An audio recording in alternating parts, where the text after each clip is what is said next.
আজকের এই ভিডিওটা অতি গুরুত্বপূর্ণ। দেখা মাত্র প্রত্যেকটা বাংলাদেশী নাগরিক এটা ভিডিওটা শেয়ার করে দিবেন, কারণ আমি যে তথ্যগুলো দিচ্ছি। নমস্কার, আমি তরুণ ঘোষ। বাংলাদেশের ওপরে ক্রমশ চাপ আস্তে আস্তে আস্তে আস্তে ভারত আরো বাড়াচ্ছে।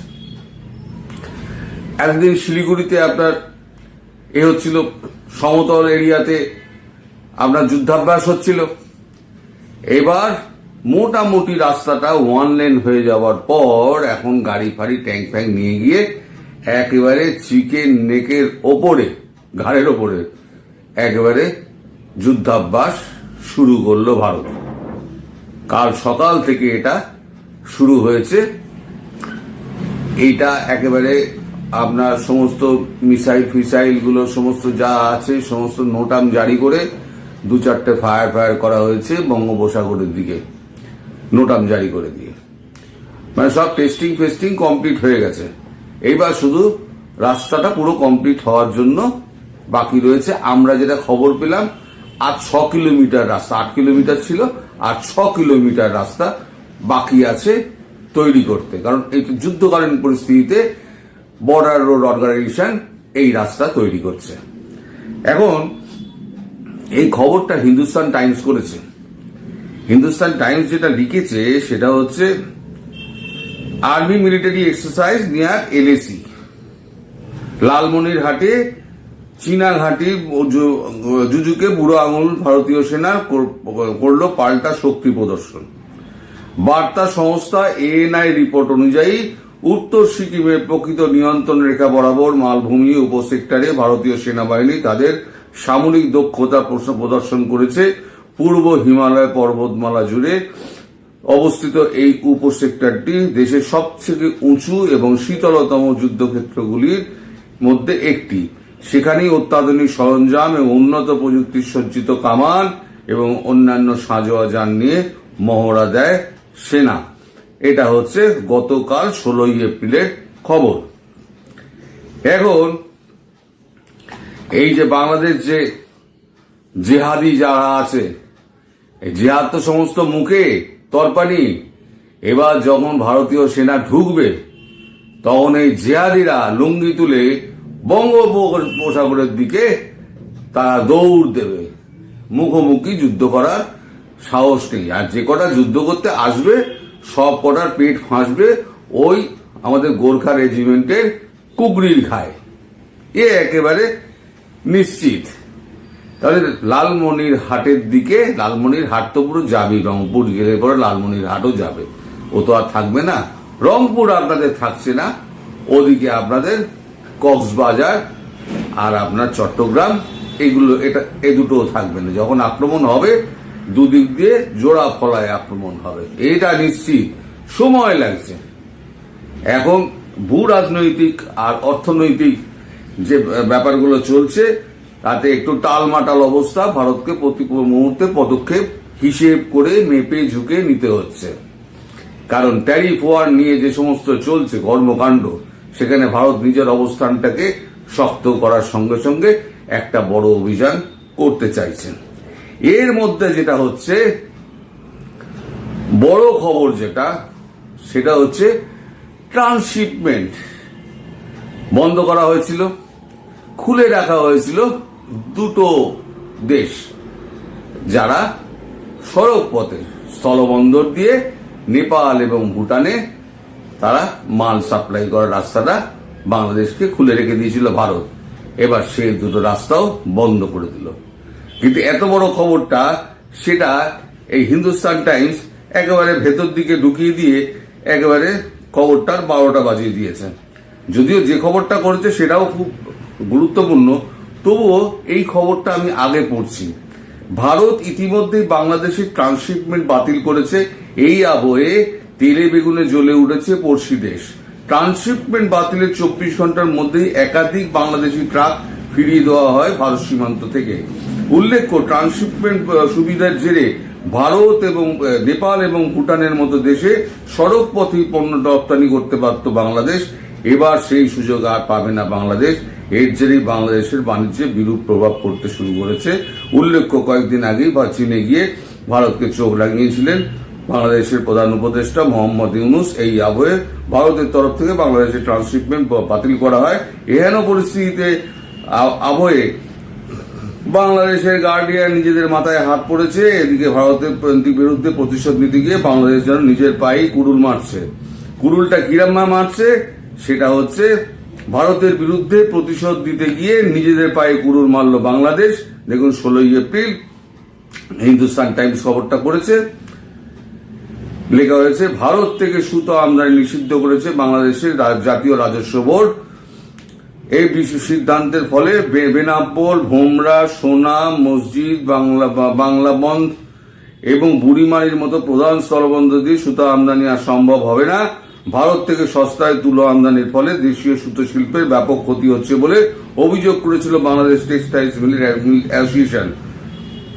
বিটিএম এর সেই অভিযোগের পরিপ্রেক্ষিতে বাংলাদেশ সরকার ভারত থেকে সুতো আমদানি নিষিদ্ধ করার পদক্ষেপ নিয়েছে বলে জানা গিয়েছে। তবে এতে এবার পোশাক ব্যবসা ধাক্কা খেতে পারে বলে আশঙ্কা করা হয়েছে।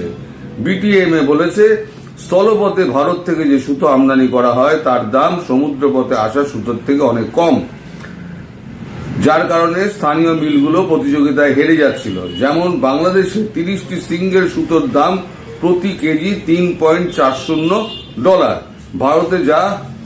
ভারতে তা $2.90, মানে $2.90।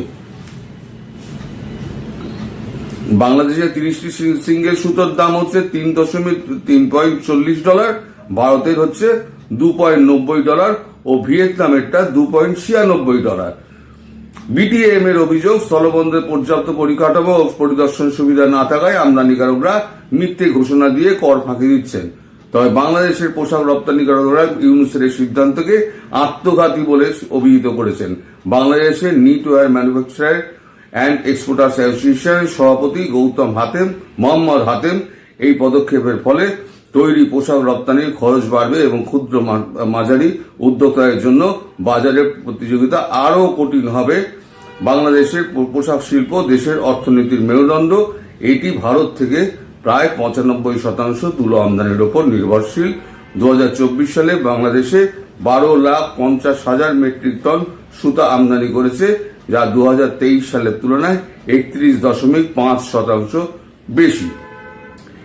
এখন আপনারা বন্ধ করেছেন তো খুব ভালো কথা, তাতে কি ভারতের কোনো অসুবিধা হবে? ভারতের কোনো অসুবিধা হবে না, কারণ আপনার দেশের যত ফ্যাক্টরিগুলো আছে সেই ফ্যাক্টরিগুলো সমস্ত ভারতবর্ষেই চলে এসেছে।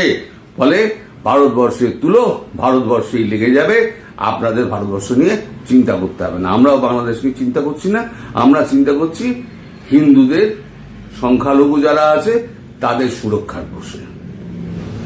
বাংলাদেশ নিয়ে আমাদের আর চিন্তা ভাবনা নেই। বাংলাদেশ ও বঙ্গোপসাগর ভেসে যাক আর উচ্ছন্নে যাক, পরের ছেলে পরমানন্দ, যত ভোগে যায় তত আনন্দ, আমাদের কি আছে? আমাদের কিছু করার নেই। তারপরে এবার আসছে ট্রাম্প বাবুর একটা আদেশ, সেই আদেশের ঘায়ে কিন্তু বাংলাদেশ সেনাবাহিনী কুপঘাত হবে। আপনাদের পত্রিকা সমকালই বেরিয়েছে, আমাকে আমার এক বন্ধু পাঠিয়েছে বাংলাদেশ থেকে, শান্তিরক্ষা মিশনে অর্থায়ন বন্ধের প্রস্তাব হোয়াইট হাউসের। জাতিসংঘের শান্তিরক্ষা মিশনে যুক্তরাষ্ট্রের অর্থায়ন পুরোপুরি বন্ধ করার প্রস্তাব দিয়েছে হোয়াইট হাউসের বাজেট দপ্তর। মালি, লেবানন, DR কঙ্গোতে শান্তিরক্ষা মিশন ব্যর্থ হয়েছে অভিযোগ তুলে অর্থায়ন বন্ধের প্রস্তাব দেওয়া হয়েছে। আভ্যন্তরীণ পরিকল্পনা নথিতে এই প্রস্তাব দেখতে পাওয়ার কথা জানিয়েছেন বার্তা সংস্থা রয়টার্স। জাতিসংঘের সব থেকে বেশি অর্থ দেয় যুক্তরাষ্ট্র, এর পরের স্থানে রয়েছে চীন। বৈশ্বিক এই সংস্থার প্রতিনিয়ত মূল বাজেট $370 কোটি। এই অর্থের 22% দেয় ওয়াশিংটন, আর শান্তি রক্ষায় $560 কোটি বাজেটের 27% দিতে হয় যুক্তরাষ্ট্রকে। উভয় চাঁদাই বাধ্যতামূলক। আগামী 1 অক্টোবর শুরু হতে যাওয়া আসন্ন অর্থ বছরে তহবিল নিয়ে মার্কিন পররাষ্ট্র মন্ত্রণালয়ের চাওয়া পরিপ্রেক্ষিতে হোয়াইট হাউসের office of management and budget দপ্তর জবাব পাঠিয়েছে। সেখানে শান্তিরক্ষা মিশনে অর্থায়ন বাতিলের প্রস্তাব আছে। ওএমবির এই জবাব পাসপ্যাক নামে পরিচিত। তাদের সামগ্রিক পরিকল্পনায় পররাষ্ট্র মন্ত্রণালয়ের বাজেট প্রায় অর্ধেক কমাতে চাওয়া হয়েছে। নতুন বাজেটে মার্কিন কংগ্রেসে পাশ হতে হবে সেই সময় আইন প্রণেতারা ট্রাম্প প্রশাসনের যে প্রস্তাব সংশোধন এমনকি খারিজও করে দিতে পারবেন। ওএমবির প্রস্তাব নিয়ে মঙ্গলবারই নিজেদের মধ্যে পাল্টা মতামত পাঠানোর কথা মন্ত্রণালয়ের। তার মানে যদি আপনাদের এই যে শান্তিরক্ষা মিশনের অর্থায়ন, যেমন হুয়ের থেকে অর্থায়ন তুলে নিয়েছে, শান্তিরক্ষা মিশন থেকে যদি অর্থায়ন যদি তুলে নেয়, তাহলে পরে টাই ফিস এই যে শান্তিরক্ষা মিশনে যাও গিয়ে একটা মোটা অঙ্কের যে অর্থ পাওয়া যেত না, বাংলাদেশ সেনাবাহিনী, ভারত তো পাঠায় না, এগুলো সমস্ত উন্নত দেশগুলো থেকে নেওয়া হয়, তো বাংলাদেশ সেখান থেকে, বাংলাদেশ সেনাবাহিনীর ওখান থেকে প্রচুর সেনা ওখানে যেত, তাই সেই সেনাবাহিনীর একটা ভালো অর্থায়ন ওখান থেকে হতো। সেই অর্থায়নে কিন্তু এখন একটা বিরাট ধাক্কা আসবে। ফলে সব মিলিয়ে এই যে এদিকে যুদ্ধের প্রস্তুতি, তারপরে নিজেদের পায়ে নিজেরা কুড়ুল মারছে, মানে বাংলাদেশ রিডার্স অ্যাসোসিয়েশন, সুতো যারা ম্যানুফ্যাকচার অ্যাসোসিয়েশন যারা আছে, তারা তো নিজেদের ব্যবসা বোঝার জন্য তারা ইউনুসকে তেল মারছে, তারা তো নিজের ব্যবসা বোঝে, তারা তাদের মত শুনে ইউনুস কি করেছে, ভারত বিরোধিতা করতে হবে, ভারত সুতো আমদানি বন্ধ করে দিয়েছে, মানে তুলো সুতো যাই বলুন না কেন আমদানি বন্ধ করে দিয়েছে, যেন ভারতকে চরম শিক্ষা দেবে। এদিকে চরম শিক্ষা দিতে গিয়ে তাহলে কি বেশি টাকা দিয়ে সুতো কিনতে হবে, তা সুতো কিনুক বেশি টাকা দিয়ে, তাতে আমাদের আপত্তি নেই। কিন্তু ট্রাম্প বাবু যে সিদ্ধান্ত নিয়েছে শান্তিরক্ষা মিশনে তিনি অর্থায়ন বন্ধ করবেন, জাতিসংঘের অর্থায়ন যদি বন্ধ করে দেন, এই যে যত পার্সেন্ট অর্থ বলা হয়েছে সেটা বন্ধ করে দিলে পরে আপনার দেশের সেনাবাহিনীর হাল একটু খারাপ হতে পারে। একদম আপনার ওপরে কিন্তু সেনাবাহিনী চড়বে। কেন চড়বে? কারণ আপনাকে সহ্য করতে পারে না ট্রাম্প বাবু, আপনি হচ্ছেন ট্রাম্প বাবুর 1 নম্বর শত্রু। তাহলে আপনার জন্য বকলমে আপনার জন্য কিন্তু আজকে এই সেনাবাহিনীর ওপরে পুরো চাপটা এসে পড়ছে। সেটা কি সেনাবাহিনী খুব একটা ভালোভাবে মেনে নেবে? মোটেই ভালোভাবে মেনে নেবে না। যদি সেনাবাহিনী এই ইস্যুতে যদি রিভোল্ট করে, তাহলে আপনার জন্য কিন্তু খুব খলখলে অবস্থা। মোহাম্মদ ইউনুস এটা মাথায় রেখে দেবেন। আর বাকি রইল খাদ্যপণ্য, মানে ব্যবসাপাতি পুরো তো ভারত দিয়ে যাওয়া একদম ঝামেলাঠি। আর এখান থেকে নেপাল ভুটান ছিল সেটাও বন্ধ হয়ে গেল। আর বাকি যেটা রইল সেটা হচ্ছে খাদ্যপণ্য এবং আকাশপথ। আশা করা যাচ্ছে, আমি তো খুব আশাবাদী, খুব তাড়াতাড়ি ভারত এই খাদ্যপণ্য দেওয়াটা বন্ধ করবে। ওটা দেওয়া বন্ধ করা এবং আকাশপথ বন্ধ করার হয়তো 72 ঘন্টার মধ্যে দেখবেন আপনার দেশে হুড়ুর করে সেনা ঢুকছে। তখন কোথায় আপনার জেহাদি, কোথায় আপনি, কোথায় আপনার উপদেষ্টা, তারা কিন্তু কেউ আপনার পাশে থাকবে না।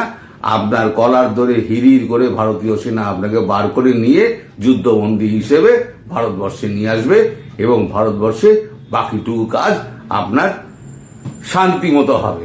তারপর যখন হাসিনা ওখানে ফিরবেন, ফেরার পর আপনাকে এক্সট্রাডাইট করা হবে।